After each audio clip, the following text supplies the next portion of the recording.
double and finishing. I saw some of you catching the hang of it, or like I showed it, where we catch here, and I've got to penetrate through the leg. Either way is just fine, as long as my hips are in. Did you see that? My hips, as long as my hips are committed here, into it, either is fine. Some things I want to highlight. This chin hand, I think I just skipped over it a little bit too much. I saw some guys swinging this real high and up, and then releasing, okay? I'm just getting this thing out of my way and attaching the hamstring with it. Now, once I catch that hamstring, I really sort of, no, I don't want to say that. That will confuse you. You should they look here. What? Like a snap too from hand. You should like Yep. pinch it down and then going. Yep.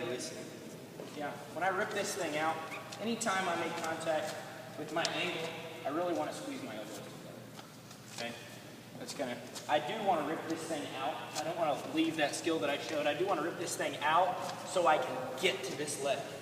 Once I get to this leg, I want to start crunching this down and crunching my elbows together. Now when I release, he's going to really pop up. Boop. Okay? Another thing I want to highlight that's very important on this technique that we're going to get back to is I need contact. Okay?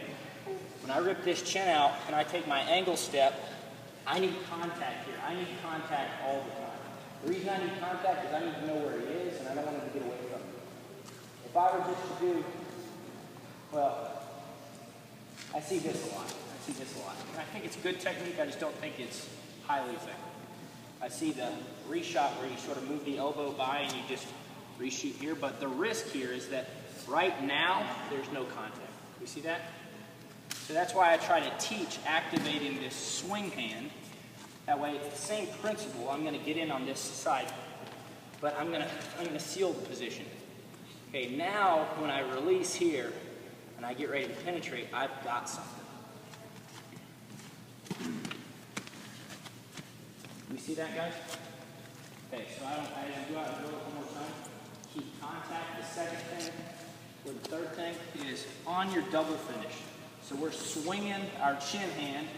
As I release my chin hand, he's going to come up and try to square. So if I were to release you, Ethan, you're going to come up with your body and you're going to square your circle left, right?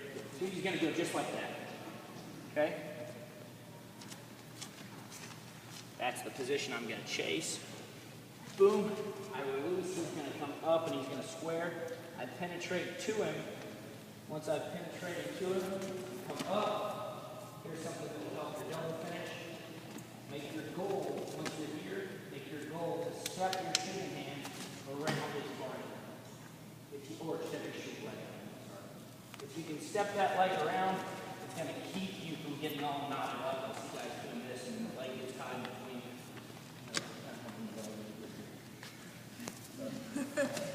So once you get in on your double, my goal is to swing. If I can catch, block with that knee, and you'll get that nice flare, higher tolerance. Really well. You fly them around, it's really good. Any other questions on that technique? Cool. I'll let you go out and drill it one more time, and then have some guys come in, and we're going to see what a bunch of different is going to do. Go on 2, 1, 2. Oh, we'll stop. I suck at this. Like every single thing they drill ends up in that. Flare. Like, yeah.